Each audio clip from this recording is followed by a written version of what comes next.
Bonjour, nous voici réunis ce matin, si j'ai l'honneur de votre présence, afin de traiter un sujet amusant, intéressant, passionnant, primordial aussi, notamment pour eux. Eux, de qui parle-je? Eh bien, des Yétis, des Sasquatch, des Bigfoot, des abominables hommes des neiges, des Almaty, de ces êtres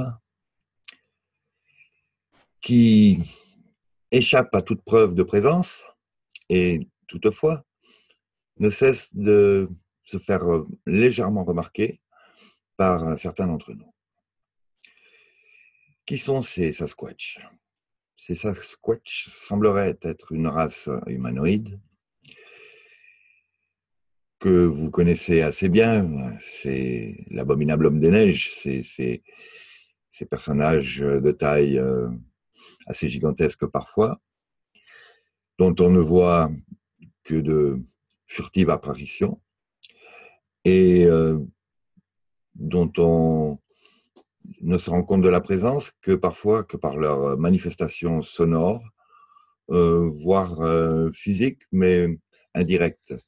C'est-à-dire que vous allez entendre des bruits de pas, vous allez entendre des chocs contre des troncs, vous allez entendre la chute de cailloux qui vous pourraient vous être envoyés à proximité, rarement dessus d'ailleurs. Quand je dis cailloux, ça peut être de sérieux blocs de pierre, hein. Car il faut bien imaginer que ces êtres aux dimensions respectables, euh, sont dotés d'une force assez peu commune qui leur permet parfois de rompre des troncs à des hauteurs assez impressionnantes aussi, comme si c'était de simples fétus de paille. Il semblerait que ce soit une race ancienne, très ancienne, plus ancienne que l'humanité. Eux-mêmes se considèrent comme nos grands frères et aimeraient bien voir de notre part plus de preuves d'évolution et d'empathie envers la nature en général et eux aussi. C'est-à-dire que si vous allez à leur recherche avec une caméra, avec un fusil, avec un esprit de je vais afficher une nouvelle tête à mon mur, soyez sûr qu'ils échapperont à votre vigilance. Pourquoi échapperont-ils? Ben, il s'avère que ces êtres-là sont psychiques. Psychique en anglais, généralement, ça veut dire qu'ils travaillent, qu'ils travaillent avec les, les, les sens exacerbés, le sixième sens, le septième sens. Enfin, ils travaillent avec la télépathie, ils sont capables d'influencer une atmosphère. Ils sont capables aussi d'interdimensionnalité. C'est-à-dire que ça va nous amener dans les situations où on verra juste deux yeux rouges dans la nuit, et puis au maximum une silhouette floue au travers de laquelle vous pourrez voir la suite du paysage derrière. Mais ils pourraient aussi effacer leurs yeux. C'est-à-dire qu'ils sont là dans cette dimension supérieure, parallèle, d'où ils nous observent juste par, avec leurs yeux évidemment, mais aussi avec leur perception générale, qui leur permet de savoir dans quel état d'esprit nous sommes.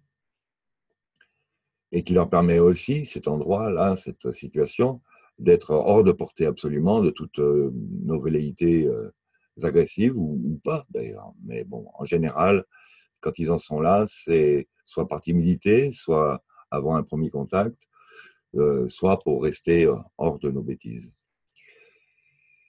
Oui, un premier contact, vous allez me dire, qu'est-ce que cela? Eh bien, il s'avère que j'ai lu quelques livres, notamment d'un soigneur américain qui s'appelle Keoni Lapsiritis et qui a édité quelques livres tels que le Psychic Sasquatch, les Sasquatch People et leur connexion interdimensionnelle, ou encore les messages des Sasquatch à l'humanité. et aussi de quelqu'un d'autre qui s'appelle Mélissa Georges, quelques chroniques autour de sa recherche des Bigfoot. Et ce que vous voyez là, je le cite tout de suite, c'est en fait la manifestation de leur travail en forêt. On se demande un peu si c'est un abri ou si plutôt du fait que les orientations des troncs que vous voyez, qui vous voyez, sont parfois de taille imposante, n'auraient pas une quelconque valeur au niveau, je suppose, de ce qu'on pourrait appeler la biogéométrie, les ondes de forme, voire autre chose que je ne connais pas encore, si ça existe. Et si je suis capable de le connaître un jour, ainsi que vous d'ailleurs, entre nous soit dit. Donc, en forêt, vous pourriez trouver des manifestations comme ceci, qui a priori ne sont pas dues à une tempête, hein, ça c'est bien clair. Et vous pourriez voir aussi des traces qui sont non seulement imposantes, c'est-à-dire on peut imaginer des traces de 40 à 50 cm parfois, et qui pourraient aussi disparaître soudainement. La piste s'évanouirait subitement, que ce soit en forêt ou en neige. Et vous pourriez aussi, de temps en temps, puisqu'il paraît que des analyses en ont été faites, trouver des poils, mais rien d'autre. Rien d'autre. Donc, Keuni lapseritis s'avère être depuis 50 ans en contact de ces entités. Pardon. Elles ont pris contact avec lui parce qu'elles ont remarqué en lui un esprit de soigneur. C'est un monsieur qui traite avec les plantes et qui est une sorte de chaman autochtone. Et son esprit d'amour et de confiance, c'est-à-dire aucune peur de l'inconnu et notamment d'eux-mêmes, leur a ouvert la porte vers la communication. Vous allez me dire, quelle preuve a-t-on de ça? Eh bien, parfois, ces entités, les Sasquatch, les Yétis, mais notamment les Sasquatch, voire les Ancient Ones, c'est-à-dire les anciens, qui sont une variété, si on peut dire, une espèce de Sasquatch au visage encore plus humanoïde que tous les autres.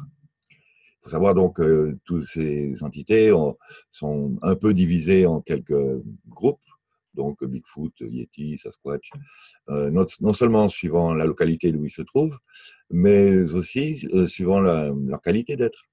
Et qu'il est probable que dans chacune de leurs genres, il y ait des entités plus ou moins évoluées.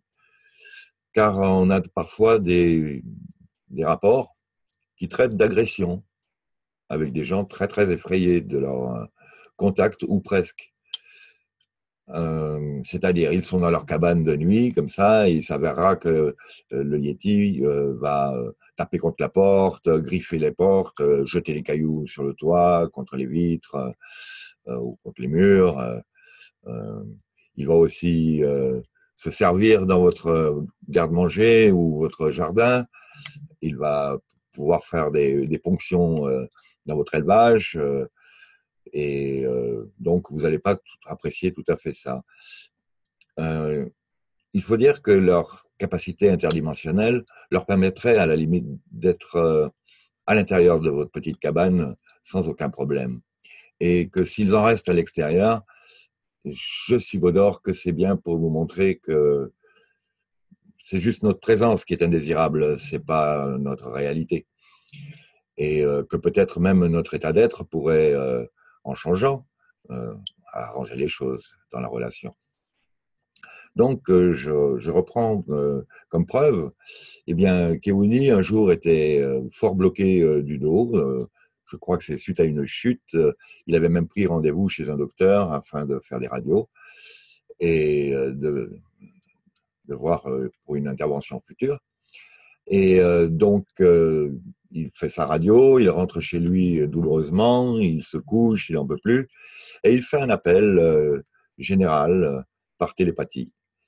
C'est-à-dire qu'il se met en condition d'amour et d'ouverture et de confiance, et il émet le désir d'avoir un contact, voire même d'avoir une aide, si c'est possible, avec ceci.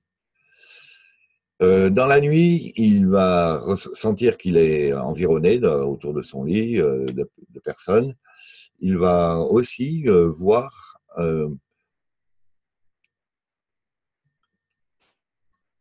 2 fois des extraterrestres qui ne seront pas donc des Yétis Sasquatch, mais plutôt peut-être du style humanoïde, petit, l'œil plus ou moins avec la pupille fendue, un peu reptilien ou de chat en fait. Et, euh, et que son sommeil va être profond, mais qu'au petit matin, eh bien, va pouvoir se lever comme si de rien n'était. Il va même d'ailleurs aller à son rendez-vous du docteur qui va l'examiner et va absolument ne pas comprendre comment il est possible que le traumatisme soit résorbé. Donc là, le Sasquatch a fait intervenir une race de E.T. Qui aux propriétés de soigneurs, hein, enfin, qui aux propriétés, aux capacités de soigneurs plus avancées que les leurs, possiblement. Mais il y a donc, pour assurer les exopolitiques euh, amateurs, des races de E.T. qui sont plutôt bienveillantes envers nous.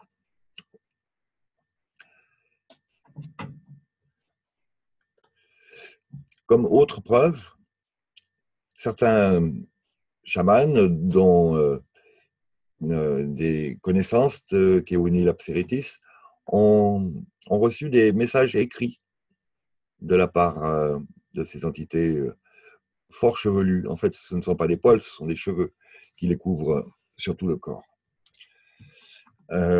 Des messages simples, dans un anglais simple, une écriture un peu maladroite, mais une écriture et une communication. La durée de vie d'un Sasquatch est bien plus élevée que la nôtre. Euh, Leurs dimensions respectives peuvent aller pour les enfants Sasquatch, parce qu'il y a donc des clans et des familles, et donc une évolution de croissance, donc peuvent être de à peu près notre taille, voire plus petits, jusqu'à 4,50 m, 5 mètres. Il est notable de constater que la dénomination de Bigfoot ne plaît pas vraiment aux dits Bigfoot, car pour eux, leurs pieds sont tout à fait proportionnés à leur taille. Oui, effectivement, on peut imaginer ça. Et on peut aussi constater notre faiblesse d'imagination à nous.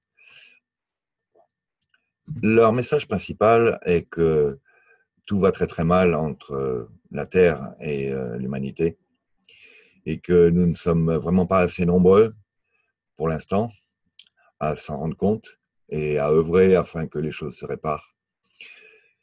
Leur, leur attitude a toujours été de protéger la race humaine depuis la nuit des temps, et ils ont déjà vu plusieurs extinctions générales de la vie sur Terre. Il leur a été parfois donné l'occasion de soulager aussi des gens dans des problèmes du style une sortie de route, risquer aller dans le ravin et, euh, et la personne voir sa voiture se faire soulever et remettre sur la voie.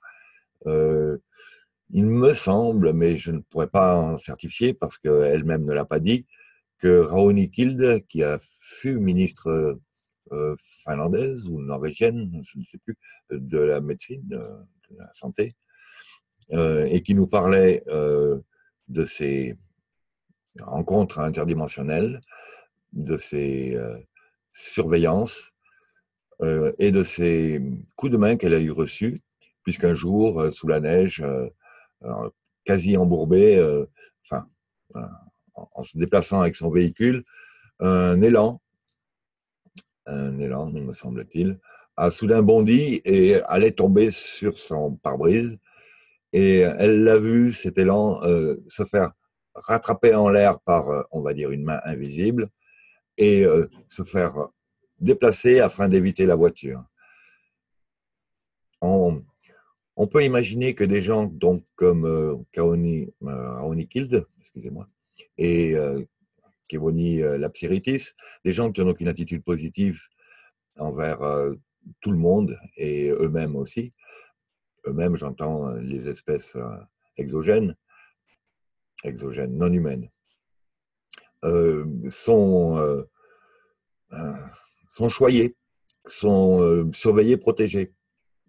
On peut aussi rapporter quelques cas où des personnes seules qui passaient une nuit dans un cabanon en des lieux plus ou moins malfamés, ayant vu qu'il y avait des rôdeurs autour et des rôdeurs plutôt mal intentionnés, vous voyez, ils vous ont croisé dans l'après-midi, ils vous ont juste demandé si vous étiez seul, si vous dormiez là, si ça là, et vous imaginez bien que certains mâles humains dans la lointaine forêt et peut-être plus ou moins dotés d'un QI assez limité, notamment aussi un anti de fusil et d'autres intentions malsaines, vont rarement se gêner pour rester polis, normaux et délicats, respectueux envers même les autres de leur propre race, et donc risqueraient de venir l'agresser. Donc elle a fait une demande aussi à ces Sasquatch qu'elle venait fréquenter dans le coin régulièrement.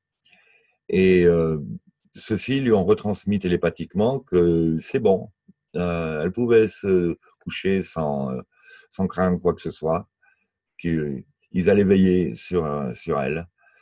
Et quelques-uns des observations rapportent soudain à leur rencontre une odeur épouvantable, comme un putois, une moufette, un skunk. Un skunk. Et il faut imaginer que par le biais de leur capacité interdimensionnelle et psychique, ces Sasquatch sont capables de vous faire, de créer une atmosphère différente autour de vous ou autour d'eux-mêmes.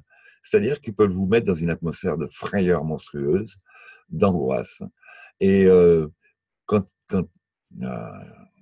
aux odeurs, eh bien, imaginez qu'effectivement, quand ils sont de mauvaise humeur, eh bien, ils émettent cette odeur-là qui est vraiment repoussante et donc vous éloignera du lieu où ils préféreraient être tranquilles. Oui, l'évolution humaine fait que de plus en plus de régions éloignées sont maintenant fréquentées et que leur vie tranquille, leurs activités diverses sont donc perturbées. Activités diverses qui peuvent être une vie normale à peu près, ou, et là il faut remonter à la raison de leur création, une hypothèse serait qu'ils auraient été créés, comme nous en fait quelque part, afin de servir à des travaux en tant qu'ouvriers. Pour être sympa, je vais dire ouvriers. Et que, bien l'expérience n'étant pas concluante pour les E.T. supérieurs, qui étaient donc les généticiens géniteurs, ils les auraient abandonnés à maintenant leur sort sans plus jamais, sans plus vraiment exiger d'eux leur soumission. De nombreuses observations ont rapporté des simultanéités entre la présence d'un Sasquatch ou d'un Yeti et des observations d'ovnis, avec voire même des observations d'extraterrestres. Donc en général, des extraterrestres humanoïdes. Pas forcément donc du tout ni des gris ou des insectoïdes ou quoi d'autre, hein, enfin, ou autre chose. Et c'est une hypothèse qui est soulevée en ce moment entre quelques-uns d'entre nous, c'est à se demander si soit le Yeti ne se servirait pas du vortex par lequel l'OVNI est arrivé sur place, ou aurait partagé le véhicule, une sorte de covoiturage voilà, pour aller là où il désirait. Bon, il est encore probable qu'il y ait encore des relations de travail ou de compagnie entre ces Sasquatch et certains extraterrestres, qui expliquerait aussi leur présence simultanée. Voilà, nous arrivons au bout de ce petit regard sur ce sujet que je trouve absolument passionnant et qui a une certaine importance, puisque, puisque de notre destin dépend aussi celui de toute la faune et la flore terrienne en ce moment.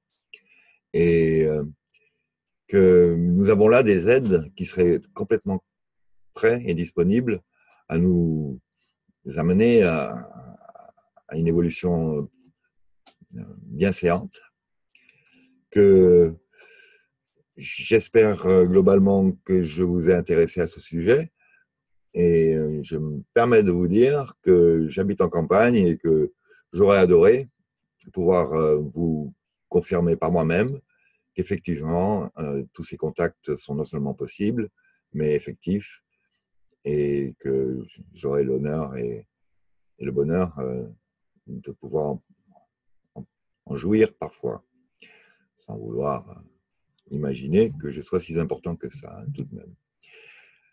Voilà, je vous souhaite une bonne continuation et à une prochaine fois pour peut-être des compléments sur ce sujet ou d'autres. À bientôt.